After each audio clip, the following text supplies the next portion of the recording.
Hi, everybody. Welcome back to Raw and Nerdy. This is episode number 39. I am Joe the Widget, and I am joined by my fellow co-host, starting with, I got nothing. It's Mr. Rook. I am back from my exploration of Texas, so I'm ready to get into this, and let's get going. And we're joined, as always, Mr. Archon. Mr. Archon, Mr. Hot Archon over here, like dying in the heat. I was going to say, it wasn't the other way. Yeah, not that way, no. My wife thinks so, and that's all that matters. We're kind of going to be keeping with this current format we've been doing for the last 4 episodes, and that's just free-forming it and having a blast. We have the news, obviously the typical science and tech and movies and TV and books. We'll get into that stuff. We also have our weeks. And yeah, I have a little topic I want to bring up with the guys if we have some time. That should be fun. Let's just get into it, all right? What have you guys been up to? I have not been up to much. Been travel. Went to Texas. As you said during the explanation for our Starfield Raw episode, I was down in Texas exploring for a new house. Yep. So I went down there and was busy looking for a new house because by the end of this month, I am transferring. Well, not this month, but by the end of July. I was going to say. I was going to say, you don't have much time, buddy. I know, right? I'm transferring down to Texas for my work, so I'm going back to my hometown, hopefully. He's leaving me. Hey, I've offered you to come down. You refuse. That's your fault. I have things that are tying me here at the moment. Nothing That's is as far worth as we'll go tying into that. somebody's- Nothing's worth it. There are a few things worth it. We're not getting into that. Anyway. But both my flights to and from Texas, I listened to the Deathgate cycle. I'm at the location where Hoplo is on the Kixie Winzy and the Hand and that group's on their way to the Kixie Winzy. So that's getting interesting. And also, since my computer decided to not run Starfield correctly for some odd reason, I played a lot of Hearthstone with Joe. And I mean a lot. Almost every night I was playing. I was playing almost every night. And then now I'm just stressing on getting this house sold as fast as possible so I can have a house to live in when I move down there. Yeah, it's kind of important. So if anybody wants to donate $100,000 to my selling my house fund so I can just sell it as is and not have to keep fixing everything. Yeah, good luck with that. I know, right? Time to do a GoFundMe. Yeah, also, good luck with that. What have you been up to, Archon? Well, it's kind of becoming a trend here, I guess. Work, lots of work. It's kind of what we have to do to survive. I know, but it's been I've been over 40 hours every time I go in on my 5th day of the week. It's getting a little absurd. Too much work. We're not popular enough yet to do this full time. But yeah, that would be amazing. Oh, I would love that so much. I think all three of us would agree on that. Lots of work means I get to listen to my book. I have all of the books now, so I don't have to ration myself. I can just listen through my whole day again, which makes my day go by a lot faster. I just finished the 11th book. I now remember where I'm at. I finished the 11th book, and I started the 12th book, which actually brought me to kind of a interesting discussion that I was going to bring up to you guys and see what you guys think about this. But so the 12th book of the Wheel of Time saga is when it's at the end of the 11th book is when Robert Jordan died. And the 12th book is when Brandon Sanderson takes over, uses Robert Jordan's notes, and finishes off the book. And he gives a little note at the beginning saying how honored he is, how he loves the series, how the Wheel of Time series and Robert Jordan are the reason why he became a writer in the first place, because he read them all through high school and everything like that and absolutely loved the books. But he says he says right clear at the beginning that he's going to write this book in his style. He's not going to try and be Robert Jordan. He's going to write it in his style and use his notes to finish it and hopefully do justice to the book. So as I'm about 12 chapters into this book now, but you can definitely tell that there's a difference you can definitely tell that Rook is bored out of his mind. He's sitting here spinning something around a screwdriver while I'm trying to explain this. But like, oh, is it hand sanitizer? That's hand sanitizer we got from the Boy Kills World. Oh gosh, but yeah. So it's. What do you guys have you guys ever read a series that's been finished by somebody else and like the style kind of changes in the middle? No. I can't say I have the book series that I've read that were taken over by somebody else. It was in the middle of the series, but not in the middle of a novel. Well, this is I mean kind of in the middle of the series. Like Robert Jordan wrote through 11 and then Brandon Sanderson writes 12, 13 and 14 with Robert Jordan's notes. So like book 12 is Brandon Sanderson writing it now. So the style changed like as I started number 12. Just a little. I mean it's subtle, but you can definitely feel it. Like Brandon Sanderson has a tendency to like really describe things like It's when funny. Being an author myself, I've noticed it, and I've studied it a lot. Is the fact that authors really have their own. Everyone has their own unique way of doing certain things when they write. Even how they even approach writing a book. Like I'm one of the few rare that actually will write a book chronologically, but I do it systematically. Most authors won't do that, but it's like a language. It's like their own language. They know how to. They write in their own style, their own language. Well, yeah, okay, so And Brandon's unique. 12 was supposed to be the last book in the series. And it was supposed to be called A Memory of Light, but like Brandon Sanderson talks in his little memo at the beginning about how as he got writing it, it was just so big that there was no way he could put it out as one, so he ended up breaking it up into 3. But he said that there were 3 very distinct cutting points that make it like perfect. But I can see why he couldn't do it all in one because he's like so descriptive. Yeah, I was gonna say that's everything because that he writes of how descriptive he gets. I have a tendency to not be descriptive enough. When like something is happening, like say they're having a discussion in the throne room, like I listening to Brandon Sanderson, I feel like I'm in that throne room. I know exactly what every bit of everything in that room looks like to the T because of how descriptive he is, which is I guess kind of cool. Like I kind of like it, but at the same time, it's like it almost feels like filler to me. Like Yeah, the other author well known for being overly descriptive was Tolkien. yeah, yeah. The Lord of the Rings definitely didn't need to be as long as it was, but No, I mean, come on, I, he designed and actually developed an entire language for I'm not those saying books. that I don't like enjoy it. Like I do really enjoy it. But like I said, I'm like 12 chapters in, and I feel like we have the story hasn't progressed a whole lot because of how descriptive it is. But like I feel like he's I'm trying to think how I want to word this. Like he's getting me to where I want to go and telling me what I want to hear better than Robert Jordan did. Like because He's of how make descriptive it is, I feel more immersed into it, which that's word. I'm really enjoying. That's the So word you're looking for. immersed, yeah. I do. I'm really digging it. Like it was starting. Like I told you guys before, I could feel like it was leading somewhere, but it was like several books of like getting me there. And now that I feel like I'm getting there, like it's starting to really like get intense, and I'm pretty excited. I want So to talk about this really quick because I've been wanting to talk about this on the air for a while, like how I approach writing in my style, if that's okay with you guys. go for it. So when I write a book, like I said, I write things chronologically, and I do it in a method called point to point. So before I even write the book, I'll go through and design all my characters, and I have a cheat sheet that I write that has all the characters, their descriptions, how they look, their mannerisms, their likes, dislikes, and including every animal, vegetation, religion, geography, everything. Because that's the video game designer in me, was to outline everything before we design the game. And the design document. It sounds like a D&D in you as well. Like you're Yeah. making each person's little character sheet before you start.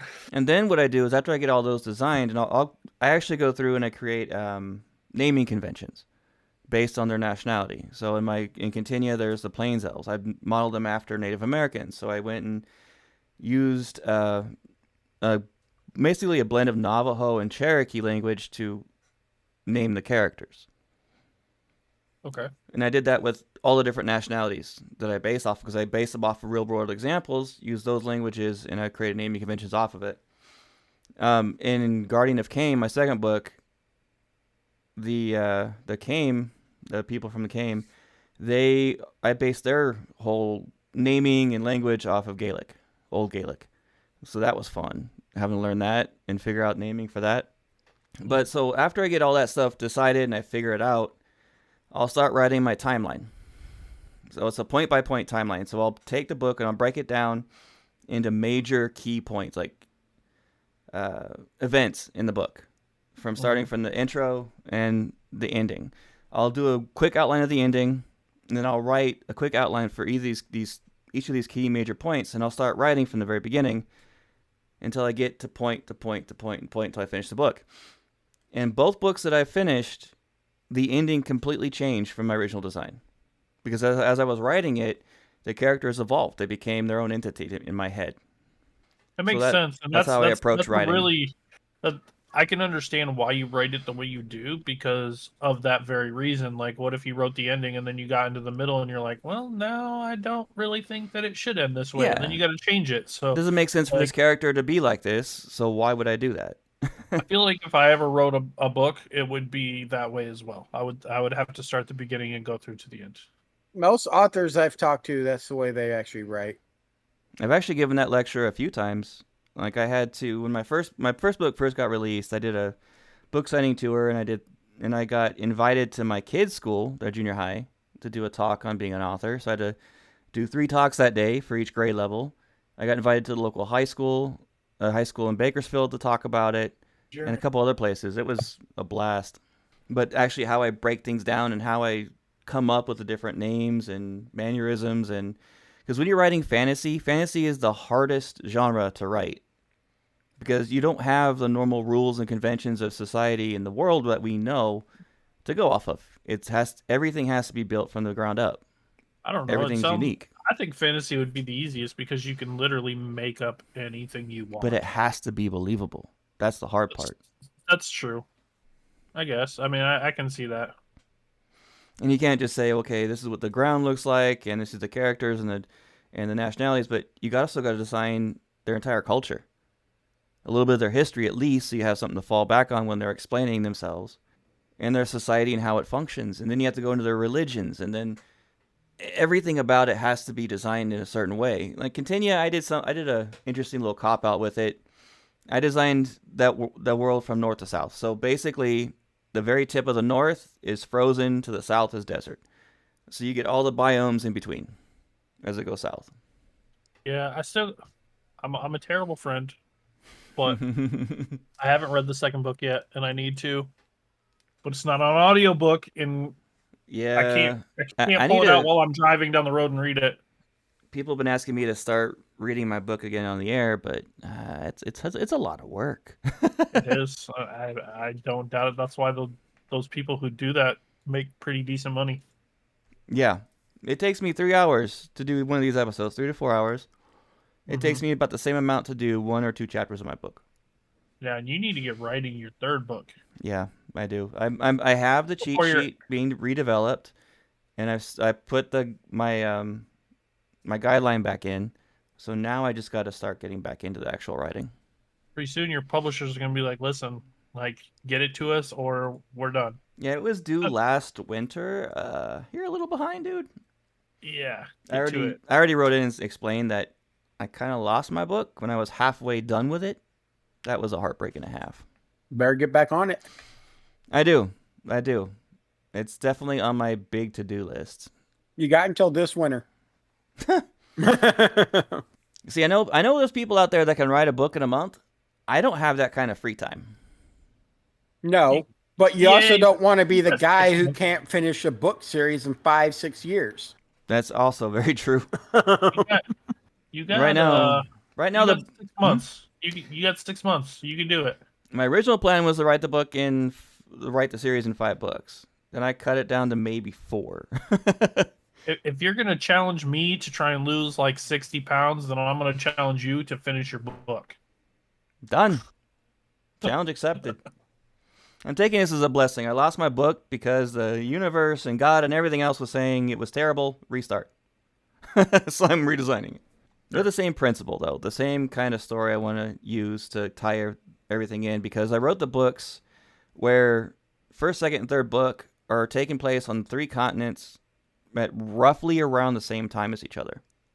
And they're going to coalesce into 1 or 2 more books for the end. Game actually starts when the events of Continua are going, but it winds up going a little bit past the events of Continua, so you get to see more of the ending of what happened in Continua, and then goes a little bit beyond that by a little bit, by like a couple months. And the new one, which I'm not going to even say the name because it's a working title, I'm going to say it. It's the Storm King, and it's going to be based off of, I'm changing the name of the continent, so I'm not going to actually use that name yet. Oh, Brahmin.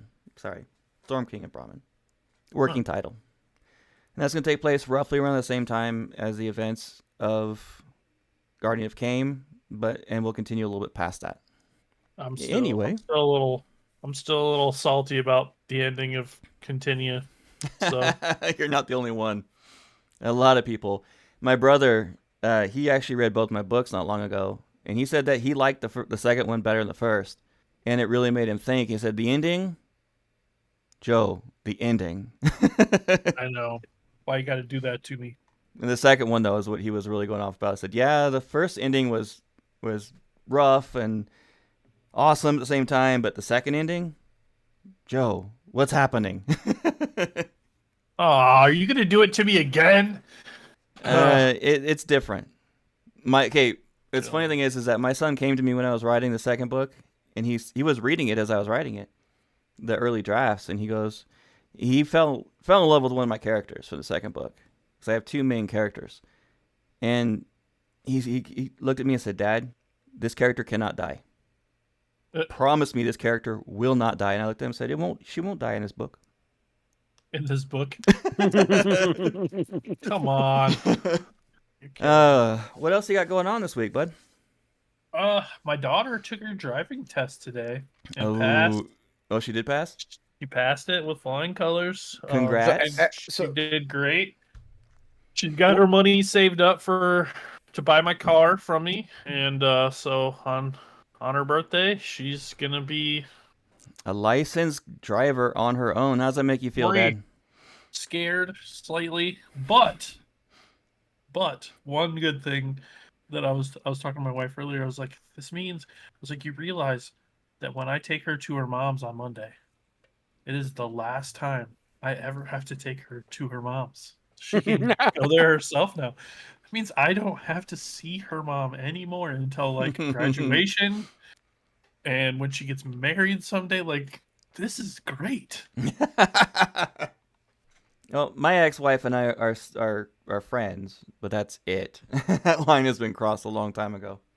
Me and her mom are a lot more civil now than we used to not get along very well. If I needed anything or needed to like make any types of plans or anything, it always went through her stepdad, because like that's bad. I gotta be honest though, my ex-wife was very awesome, especially with the whole divorce.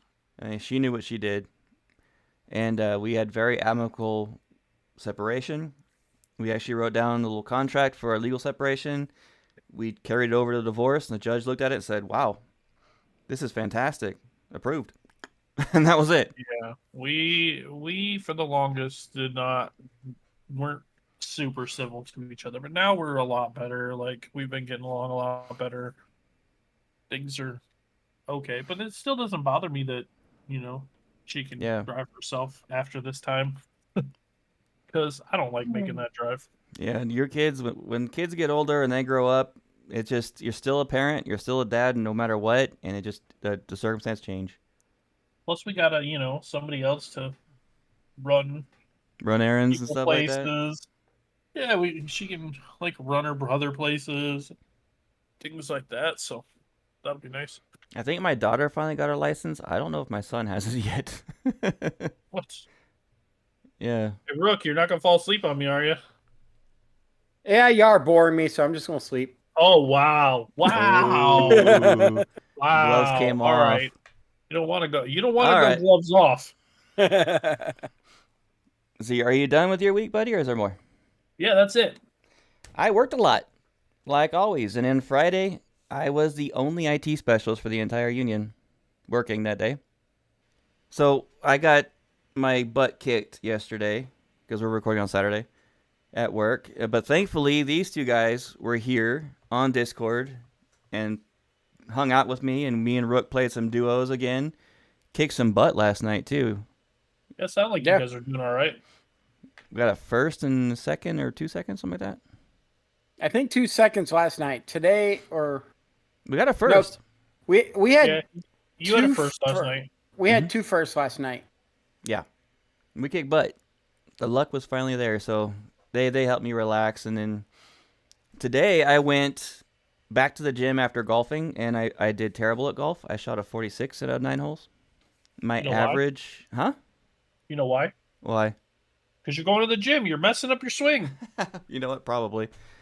But the interesting thing is, though, the last 10 games, my average has been 42. Mm. And I shot a 38 like 3 or 4 weeks ago. Are you only playing 3 holes or what? Funny. I actually do. My average is par. Look at you. It's rare when I get a birdie, and I've only ever gotten one eagle. But Pants. My average is bogey. yeah, bogey for you is double. We call it a rook par. That's what a bogey is. Yeah, my it's a rook my par. average would be bogey if I got 3 mulligans per hole. But to give Rook credit, he can hit the ball harder than I can. I'm just a lot more accurate. Oh, I Hey, can drive. my can short drive. game is usually okay. My driving is usually good. It's my wedges that kill me. Yeah, My it's my middle game. My mid Yeah. game is the problem. My mid game is phenomenal. That's where I shine. And my short game is actually starting to get very good. I was out chipping my dad the last 3 or 4 games, which he's not happy about. I'm pretty good at putting, and I can drive. Like I can smash a ball, but yeah, anywhere in between. Okay, so 2 years ago, or 3 years ago, I was hitting an average of about 290 on my drive, which is really good. And I don't know what happened, but I suddenly lost it.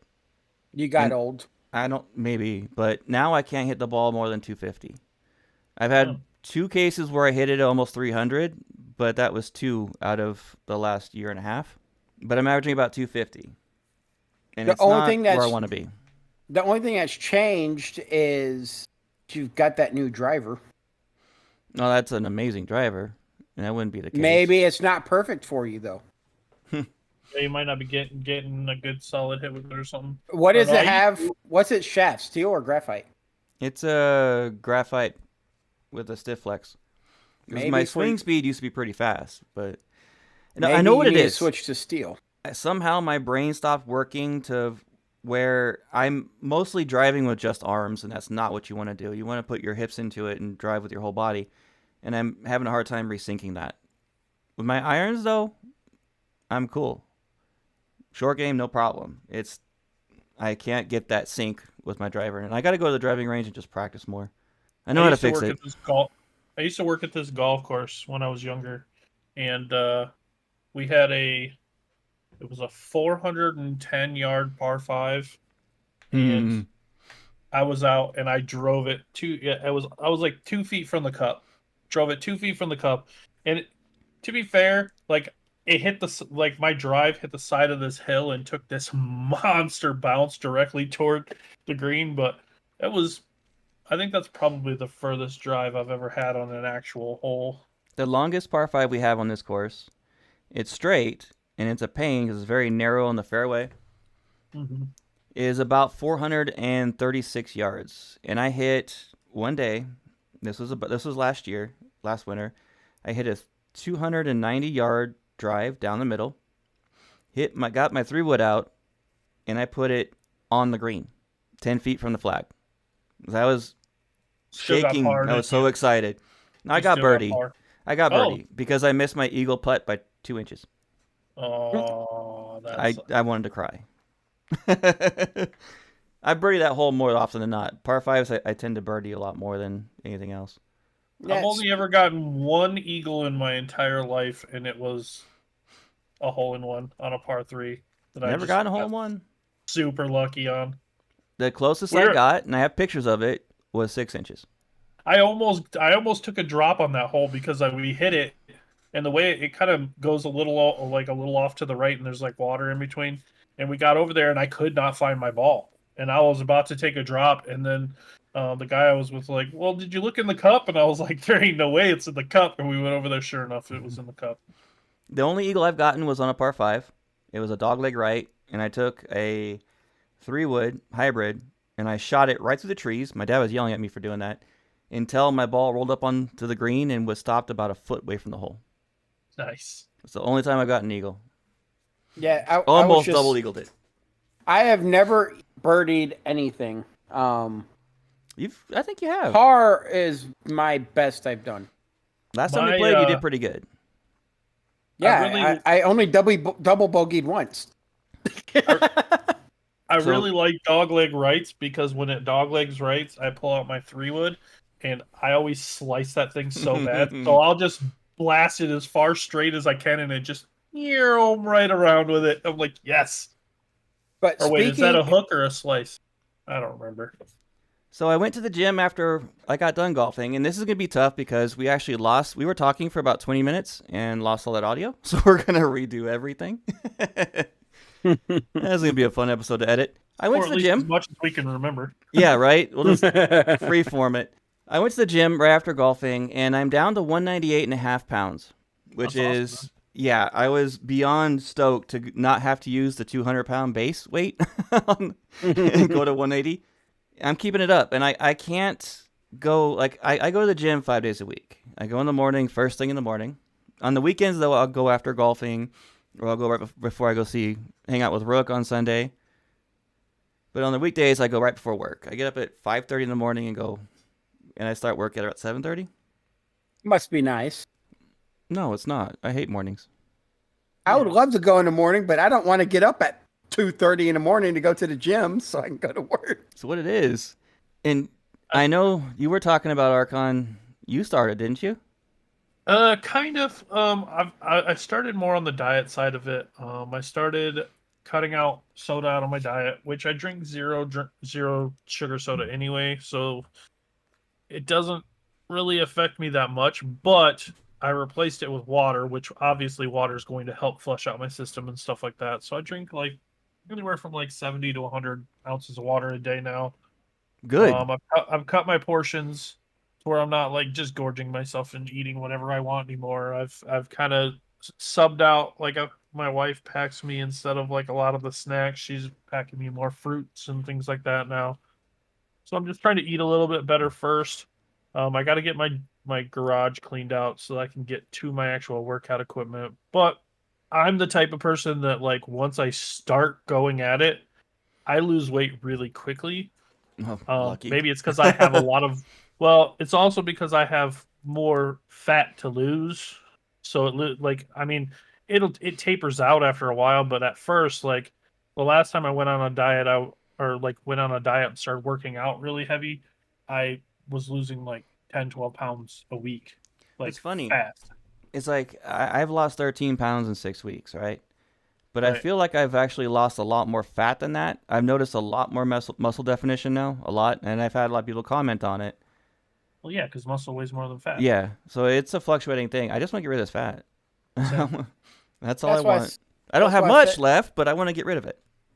That's why I said last week that go by how your clothes fit and how you look over what the scale says. Well, I need to buy a belt. Well, there's that. That's a good thing. You added that our little fitness section on our Discord, and Rook did it based off of something I was talking about earlier in the Discord. Yeah, so Joe added fitness nerds, and I was like, you know what? No, this is going to be its own thing. So I created the category and put the fitness nerds under that, and I was like, you know what? Fitness challenge, and added that one to it. And we got a new guy in Discord that started not long ago, and I said his name earlier, King Castro. King Castro, yep. Yeah, that guy's impressive. Yeah, he's kind of my inspiration for this right now. Looking at his like before and after pictures where he's at now and stuff, like he's basically his body type where he was when he started. It's about where I'm at right now. Yeah, And he I said he would went love to from get down to where he's at right now. he's started out at 261 and is down to 191. Yeah. And the guy is very encouraging That's exactly where I'm at. and a good wealth of knowledge. So if you're really interested in that, please come on our Discord and check it out. We've been going over different tips and how our progress and things like that. It's really, really cool to see. Did he say how long it took him? I think he mentioned it. I'm trying to look. I thought he mentioned it somewhere, but I don't see it. The first time he talks, he says incredible work. On my way to 185, currently sitting at 191, dropped from 261. Yeah, 261 is almost exactly where I'm at right now. So 30 pounds heavier than where I was last measured at.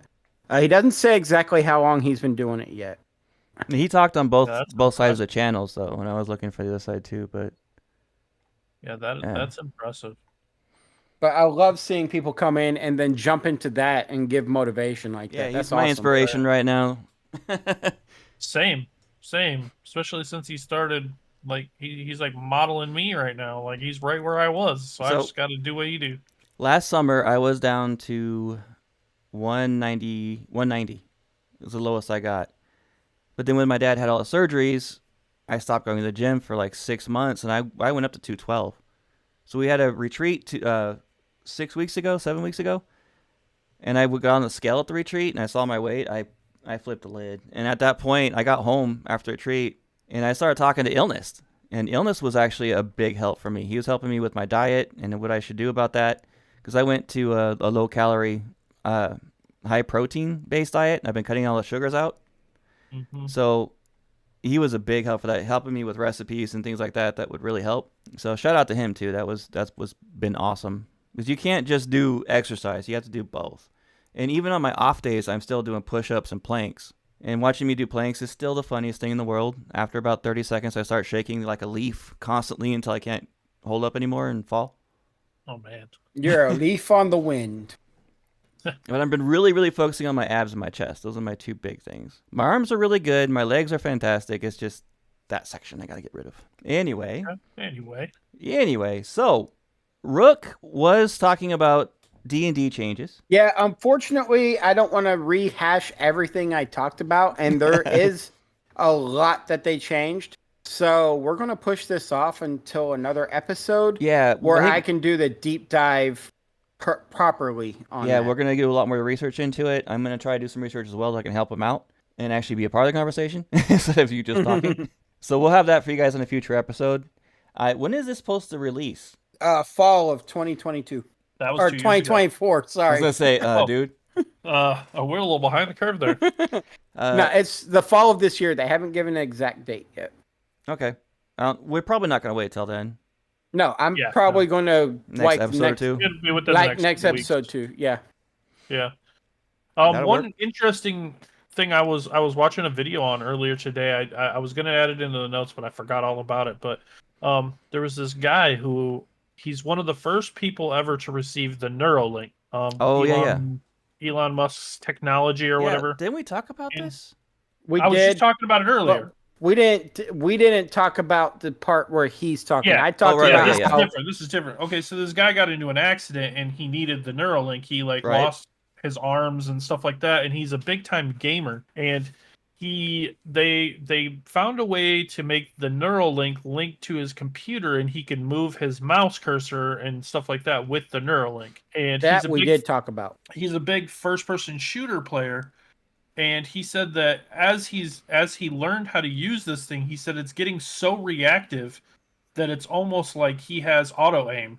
And he said that it's actually like he feels like it's like an advantage for him, and that it's almost not fair, and that he shouldn't he plays in some of these ranked competitions and stuff like that and just absolutely destroys everybody. And he said that he feels like it's not fair, and that if more people start getting this Neuralink, they're going to have to create a different category for them because it's just he said his reaction time is just 100 times faster than anybody else because there's no human element to it. It's just literally he thinks it and it happens.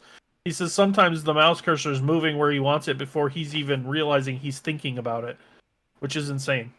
Like the application on that in gaming is kind of unfair. Like I agree with them. Like that's kind of unfair. Cheat code unlocked. Imagine if Stephen Hawking had this. Oh gosh. Jeez. Speaking of interesting scientists, go ahead. I was just gonna say I don't know if Stephen Hawking was really known much as a gamer. No, but just the responsiveness and how quickly he's able to do stuff. Stephen Hawking would have been writing new novels like this. New research papers constantly. Right. The man was brilliant. Snarky as all hell, but he was brilliant. It's just his body wasn't. Yeah. So scientists are now trying to use nanotech, which is the same kind of tech that we talked about a while back about a cancer cure and treatment, where they can go in and target specific cells, destroy them, and things like that, and rebuild. Well, now they're going to take that technology and they're going to put it into our farming. Because right now we dump tons upon tons upon tons of synthetic fertilizer, which is very expensive. It can damage the soil after time, things like that. Now they're trying to use these same nanotech bots to go into plants and actually, as the plants are growing, rebuild the structure, kill any diseases, any pests that go onto the plants, and release a nanosynthetic fertilizer directly into the plant itself without having to touch the soil. See, the thing I'm wondering here, though, is we all know what fertilizer is made of. Poo. How can nanotechnology be cheaper than just a bunch of crap? I didn't say cheaper. You did say it's cheaper. No. You say it's I did in the notes, but I didn't say that. Yeah. They said it will eventually become cheaper because the cost of fertilizer and how much they have to put into it and the cost of crop loss from diseases and pests would completely outweigh it by a lot. You'd wonder, like, how much can crap actually cost? It's literally it's not the crap itself. It's the compound inside the crap. That's what helps the plants. It's all the nutrients that are in the crap for the plants. So you can make fertilizer without having crap. I mean, you can. Yeah. And how many times in this episode can we say crap? I think I know what we should. I think we're going on 10 now. I think I know what we should name this episode. Crap. It's the crappy episode. That's what it is. That's it. That's what it's called. And those same nanobots, not nanobots, but on the same note as farmers, they're now starting to use AI to replace farmers' almanacs to predict crop patterns, weather patterns, and everything else that a farmer needs. And they say that right now it's about 30% more accurate than a traditional farmer's almanac.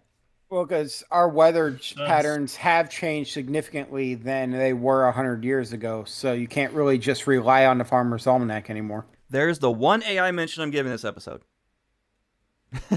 That's it. Don't worry. They're teaching the AI on how to track all the weather and everything we're doing. So that way it knows how to take us over. Exactly. It'll know all. It's Skynet all over again. Yep. At what point will AI make the lottery in like obsolete? I need to start working on that code right now. AI to predict the numbers. They do project it. We're still centuries away from AI being Skynet level. That's what they say. Well, what they say, like we've talked about on the show before, what they call AI right now is nowhere near true AI. It's more a virtual. It's more of what Mass Effect calls a VI, a virtual intelligence. They say that we are centuries away from AI being sentient, like a Skynet thing. But look how far AI has come in just the last 20 years. And how everyone and everything is now involved in AI development. Well, that's why NVIDIA stock's climbing, because they're a major player right now. It is going. The exponential rate it is growing. I don't see it taking centuries. I don't see it it's still going to take at least a century because our technology level isn't fast enough right now to actually store the amount of processing a Skynet level AI would need. I have a little stock tip for everyone who's a stock player like I am. I invest all the time. Look and research the big players of AI right now and invest heavily into them for the next couple of years. until the government starts putting regulations on it, and then sell. You thank me later. I have a little piece of insight for Rook. Screwdrivers are not guitars, sir. Or whirligigs. They or can be or nose whirligigs. pickers. I use them as whirligigs, but they're definitely not guitars. So on Thursday, I was a little bored in the morning, talking to one of my favorite people on the planet, and I learned something that I didn't know about, and I actually got to watch one of these events. But we had 2 asteroids pass by Earth this week, when they're listening to it last week. On Thursday, wait, I wasn't talking to you on Thursday. What are you talking about? Oh yeah, the other favorite person. Oh, I wasn't talking to you on Thursday. Yeah, my other favorite person. how many favorite people do you have? 3. Your dad wasn't talking to you on Thursday. Okay, 4. You seem a little all over the place over there. Yeah, a little bit. Anyway, beside that point, we had 2 asteroids pass by Earth, and one of them happened on Thursday. And I'm using quotes here for close proximity. It was close enough to where they were calling it a danger, because if something would have broke off of them and it could have veered towards Earth, it could have caused damage. The first one was an actual planet killer, and they signify a planet killer by being at least 1 mile across. That's huge. Now, how could a planet killer have gotten that close to Earth and it not have been big news? I have not heard it's a single very thing of it simple. until you just mentioned it. It's very simple, because NASA tracks these all the time, and Yes. if they actually do think it's going to come close enough to be news, they'll release it. Otherwise, they just watch it. You want to see something mind-blowing? Go look up our asteroid belts and how many asteroids are actually around us. It's insane. Bunch. There's billions out there in our solar system right now. And we're tracking most of them, which is crazy. But this one, the reason why they weren't too worried about it, it passed by 3 million miles away. But that was close. That's At risk. But the big thing about that one is it was a planet killer, and it was estimated to be approximately 2 to 2.5 miles across. And if something like that would hit Earth, it would be a mass extinction event. It wouldn't blow up the Earth, but it would cause enough dust in the air and cause enough of an issue. Yeah, it would be the dinosaurs all over again. Because they suspect, we never found evidence of it yet, that the one that killed off dinosaurs was approximately 1 mile across. This is where they got the whole planet killer idea. This one was 2.5 times bigger. Now, I will say, based on what you say about the second one, if that big one came that close, then they would have been very concerned. Yes, Yeah, exactly. It would have been that close. The second one passed by on Saturday. Now, the British virtual telescope, they actually zeroed in on both of these. I only saw the first one on Thursday, because the other one happened today as we record earlier. Actually, an hour ago, it passed by. Now that I think about it. It was supposed to pass by at 6. We're still alive. We're good. The other one was passing by at 300,000 miles away. So actually in between Earth and the moon. Mm-hmm. And about an hour ago, it passed right between the moon and Earth. Not on our side of the planet, but further around. And this one was not a planet killer. It was approximately 200 to 250 yards across, which is still massive. And if it actually made a boom. That might have been on my side of the Earth, because at that point an hour ago I would have been able to see the moon. So if it passed between me and us and the moon, I would have been able to see it. If I'd have known. Yeah, they said you can't see it with the naked eye, but if you had binoculars or even a low power telescope, you could spot it. The one that was 3 million miles away, they used a really high powered telescope to see it, and it looked like just a moving star. Not a big deal. I mean, they didn't get close enough for it. But the last one that passed today, they said you could have seen it pretty clearly with a telescope. Low powered, it would look like a star passing between at a very high rate of speed. I mean, it was going, I think, like a 200,000 or 300,000 miles an hour or something like that, something stupid. It was booking it. Yeah. And now these ones, we only found out about them a couple weeks ago. So they weren't expecting it. But there is one that they are tracking. 5 minutes ago. What was that? I said I just found out about 5 minutes ago. Yeah. They are tracking one, though, that is concerning, because they say about 10 times bigger than the one that passed by on Thursday. And it's supposed to pass by Earth at less than 200 miles above our atmosphere. 200? 200 miles. There's and no way. It will be visible by the naked eye. in the middle of the day. Well, yeah, if it's that big and it's 200 miles, that's 200 miles isn't very far. Right now, they're predicting it to miss us by that much. They don't know for sure. I mean, You the said this algorithms other one. You said this other one was 300,000 miles away, and this one's only going to be 200 miles. above our atmosphere. So yeah.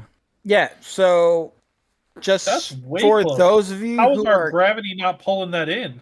the speed, Yeah. Seems like our they're gravity traveling. They're traveling yanked that one in.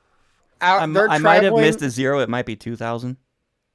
They're I'll have Even to look it that's up. way too close. It for is. comfort. It's a lot closer than the one that passed by today. they are traveling faster than an International Space Station. Our gravity is not going to have that fast of a pull on. Yeah. These asteroids, even most of our- them were occurred from a planetary explosion. And when that explosion goes off, they're booking it. And some of them millions of miles an hour. But even the International Space Station is more than 200 miles above our atmosphere. Like that's close. But this one's not predicted to come by until 2088. I will be long dead. It will come if it comes within 200 miles. It will be at risk on the International Space Station because it's only 254 miles away. It might be 2,000. So don't quote me on that. I know it was a lot closer than the one on today. In fact, I don't know if we can still see the one passing by today. That might have already passed. They were tracking the one that was 3 million miles away for about an hour and a half on Thursday before it was out of range. Cray. That's too close for comfort. But yeah, like you said, I'll be long dead by then. Mm-hmm. But Well, if I was still alive, kid I will would still be be alive, 100. I'd be 109 years old. Oh, I might still be alive then. You never know. I mean, with medical advancements and everything like that, we could still be alive. Rook was reading about a lady today or earlier today that lived to be 122 apparently. Yeah, So a French it's lady. possible. So there's and a chance. her age is verified. We'll mark that on my What you're calendar. saying is there's a chance. Yeah, there's a non-zero chance. One of my Oh. favorite sayings. All right, what else we got, Rook? We'll ever do the next one. Sorry, you had me now looking through all these news articles. I'm curious about this. They're not traveling as fast as I thought they were. They're traveling. It will be traveling at approximately 20,960 miles per hour. That's about what I said around. Yeah, that's how fast it'll be. They're not saying in any of the articles I can find exactly how far up it'll be, but it is. They're tracking it because it is going to be significantly closer than the 3 million miles. And possibly a planet killer. They're not 100% sure. Yeah. Yeah, Right. that stuff fascinates the snot out of me. I love it. So I was bored looking up news articles, and since Wigit had the cool ones, I figured I'd put up my usual ones. So the first one is that there was a 16-month study about the feasibility of moving all of our data centers from Earth to space to reduce their carbon footprint. Don't do this. They say economically it can be viable. However, I see a lot of issues. Right now, Yeah. our electronics are plagued by solar flares. In space, you're not protected as much by Earth's magnetosphere. So, Not protected near as much. You'd have to Yeah. transfer data from space and back. Like that already happens on a regular basis. Well, yeah, satellite. We have know. Starlink, things like that, which is Right, actually but- getting fast. I mean, you can but not as fast utilize as like fiber optic, though. you can fly with a through Satcom, and it's only like a 3-second delay from your point here on in the U.S. to say even better now. overseas. With the new satellites, it's even better. No, it's still the same. Last I looked, I it keep was track of it. 2.4. Not according to what I'm being told by my buddies over at the other company. They Okay. still track a 3-second delay, Anyway, but your brain can't process a 2.4 from a 3-second delay. no. So there's so many issues. Yeah, economically we can get it up there and run them, but feasibility, I don't see it because you're gonna have to go up there all the time to fix stuff. Because you actually have important data on those data centers, unlike these satellites that are up there right now. And what happens when your data center is sitting up there and a 2-mile wide asteroid comes through and just says smash? According to Men in Black, that's what saves the world. Right? Well, if Men in Black says it. All right, See, so there was that one. That one I just you wanted to hit two mention. topics. I was looking at those going, dang it, Rook, you're taking my thunder, man. Right up my alley. I know. I can't let you have all the fun. Ah, all right, fair. All right, so this Immortal Stars one that I put is, to me, really, really interesting. Where is it? Right there. So they're talking about dark matter and the stars closest to the center. So, for reference, this S cluster of stars that they're mentioning in this article is 3 light years from the center of the Milky Way.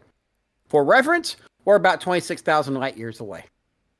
Yeah, if you want to know what a So, light year is, we're not explaining on the air. Look it up. It's a lot of it's math. It's actually it's the speed of light and how far it can travel in 1 year. Yeah, but I wasn't getting specifics. I'm not that all they need to know is it's Look how it far up. light can travel in 1 year. Yeah. So, needless to say, it's a lot. Uh, they say the stars are surprisingly young for their galactic neighborhood, yet they don't look like stars that simply migrated to this part of the Milky Way after forming in another location, which is the way a lot of stars happen to go. The Yeah. research team posits that these weird stars may be accreting dark matter, which they then use to fuel to keep burning.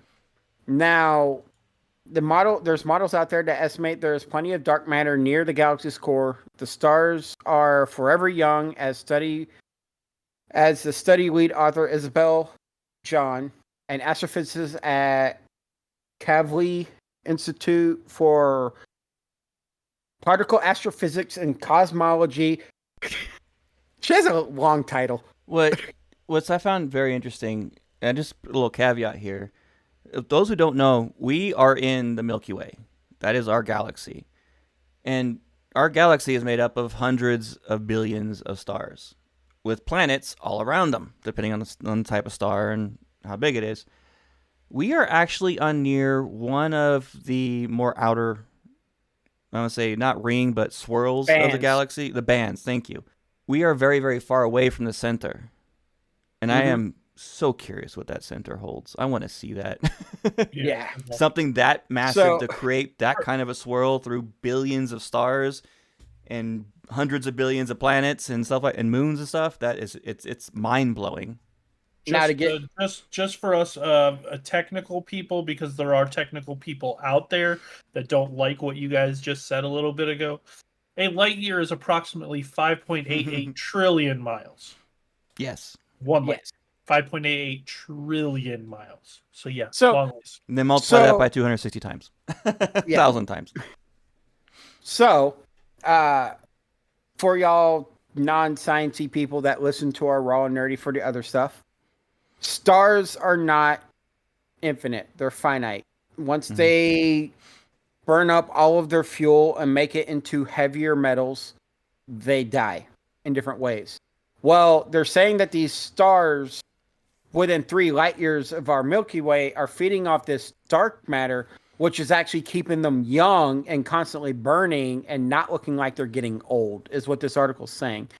Now, case in point, dark matter cannot be seen optically. It can only be seen through the effects it has on Well, other objects. The thing that gets me about this is that they still haven't proven dark matter. It's still a theory. Everything in science is a theory. Most of it. I'd say 90% of it is. Especially when it comes to astronomy. It's mostly theory. But we can only know what we've actually physically gone into. Like how when we get those Mars samples, I wouldn't be surprised if we find new minerals and stuff like that we've never even thought of. Yeah, I expect the more we explore space, the bigger our periodic table is going to get. But what we do know is, like, for instance, the size of our galaxy, we've been able to study it. And the fact, one more mind-blowing little tidbit for those of you who don't know, our Milky Way, with its hundreds of billions of stars, with its trillions of planets and moons, is one of trillions of galaxies our size and bigger. And our space as we know it, intergalactic space, is still growing. Still infinite. It's an infinite space. It's Yeah. crazy.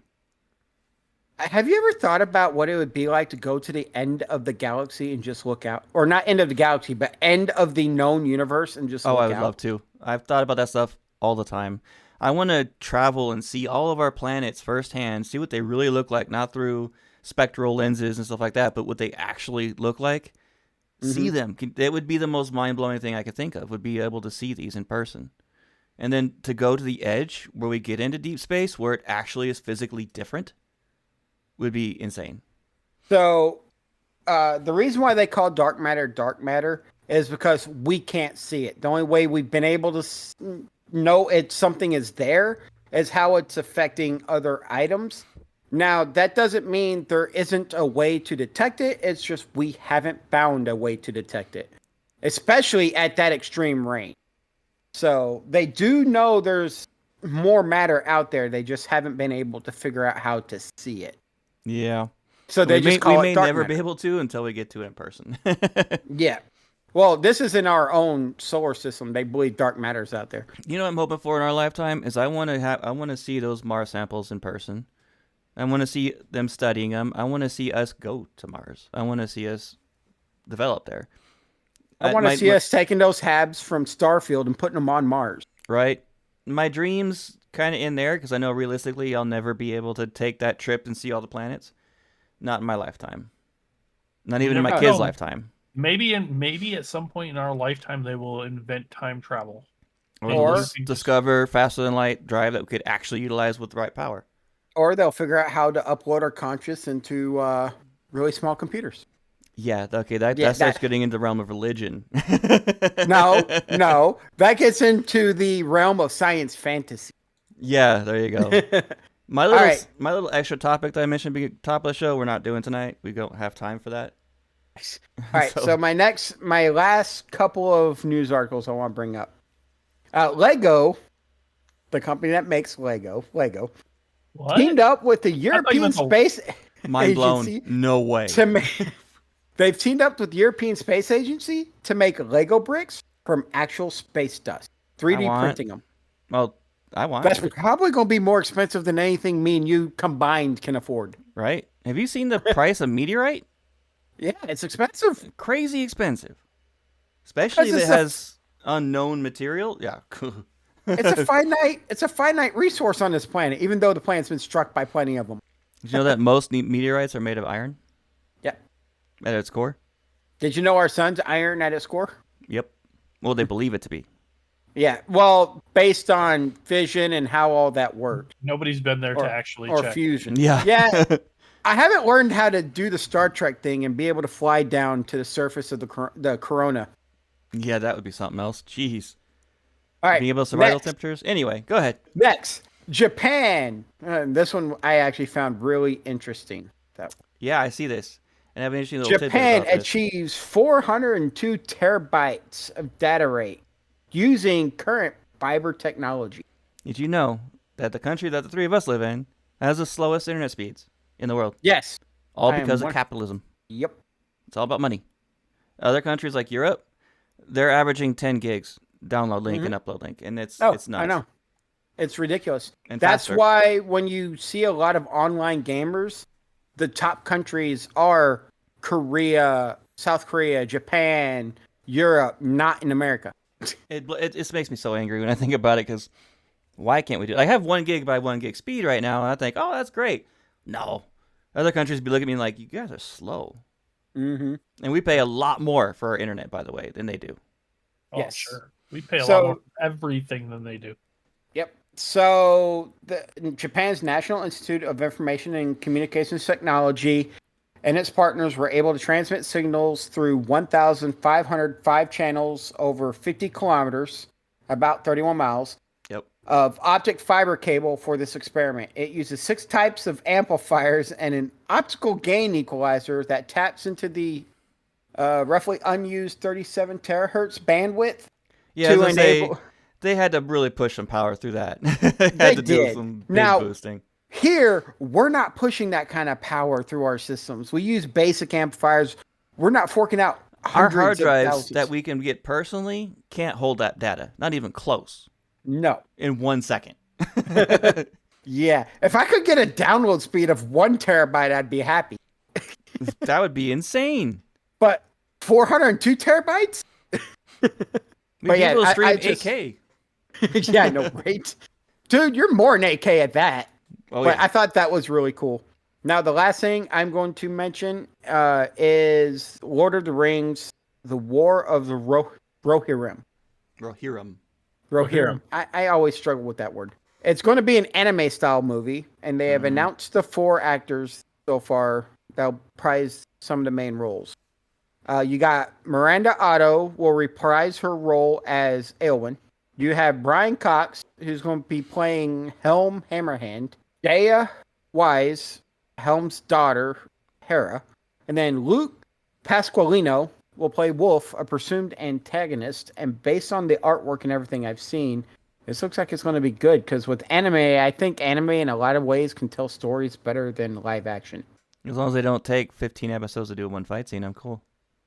So, speaking of that, I actually, while I was waiting for my flight, because it got delayed in Burbank to go to Texas, I watched the 3-hour fight scene and this is them cutting out all the nonsense. The fight scene between Goku and Freya was 3 hours. Frieza. Yeah. Frieza. How? Yeah, I don't. Doesn't How make was sense it to me. 3 hours? It doesn't seem like it was that long. He cut out a lot of stuff. It was 3 hours. That's crazy, and that's what it just kind of solidifies my opinion of anime.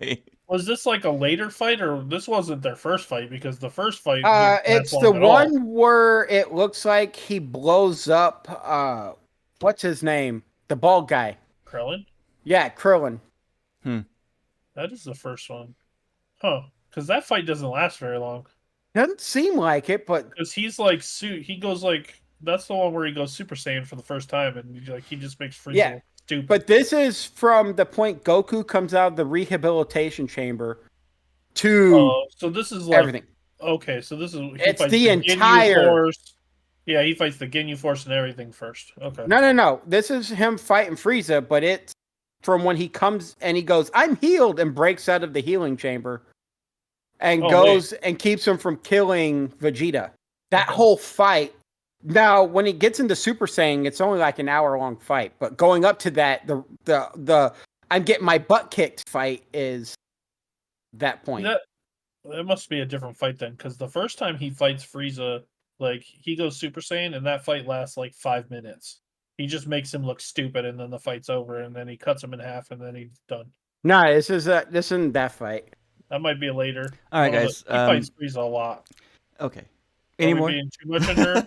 Are we being No. too nerdy? I don't think that's possible on this show. That just doesn't happen. That's the whole point of the show. Are we being a little too raw and extra nerdy, or what? No, but we are running low on time. Okay. We're like an hour and 10 minutes right now. Nice. So I just want to bring it up. If there's anything else you guys want to talk about, we'll get into it. If not, you can continue that conversation, and we'll cut it off when you guys are done. No, Okay. I'm just going to post a link from a YouTube video I saw that's really cool. Okay. It's You a do that? mashup. It's a mashup YouTube video. Well, this has actually been a lot of fun, even despite all of our hiccups and technical issues. I think we recorded 2 hours worth of episode, or we Probably. thought we did. I mean, Probably. we started an hour and 25 minutes ago, so Yeah, it's been a challenging episode tonight, but a lot of fun, actually. And I'm going to name this the crap episode. you should. Yep. That's It's all only you right. Well, guys, thank you so much for listening. Like always, we really appreciate all of you. If you want to reach out to us for business to advertise, talk about projects you're working on, things like that, I actually have a few people I have to reach out to who did reach out to us about their projects, like talk to us. I got to get a hold of them and get interviews with them. We'll get to that. Email us, podcastraw@gmail.com.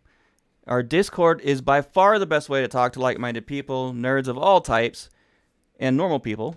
Well, Starfield nerds.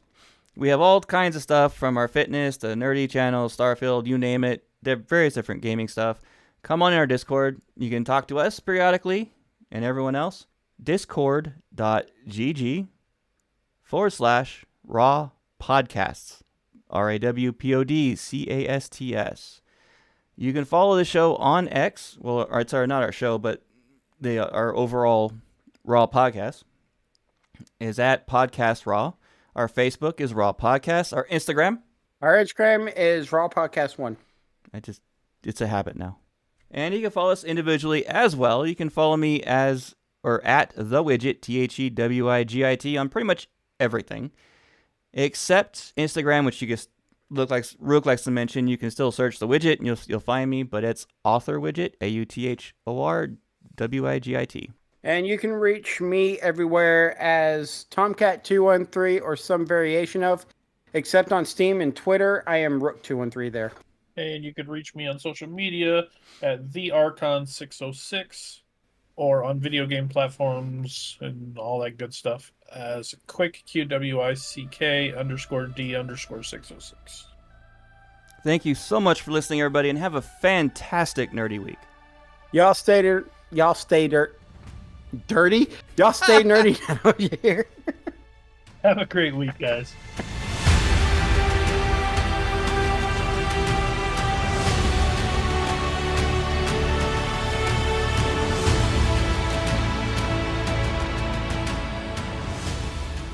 All right, let's just worry. We'll restart it because it sounds like we lost a lot of my deep dive or the You lost D&D all stuff. your D&D stuff. If it was 20 minutes. Hi, everybody. Welcome back to Raw and Nerdy. This is episode number 39. I am Joe the Widget, and I am joined by my fellow co-hosts, the men. Oh. Hold on a second. We're going to have to do this. Hold on. I forgot. I was hot. Sorry. Okay, that was perfect. This is staying in the show because that was too good. No, it's not. No, Yeah. it's not. Definitely not. We're restarting this. We're definitely restarting this. Hey, I know where this is going, though. I'll take Oh, it at the goodness. end of the show, definitely. Oh, man. I completely forgot I was not wearing a shirt. Oh, okay. I'll leave the Oh, camera that was off. great. Thank you. I needed that laugh. All right, here we go.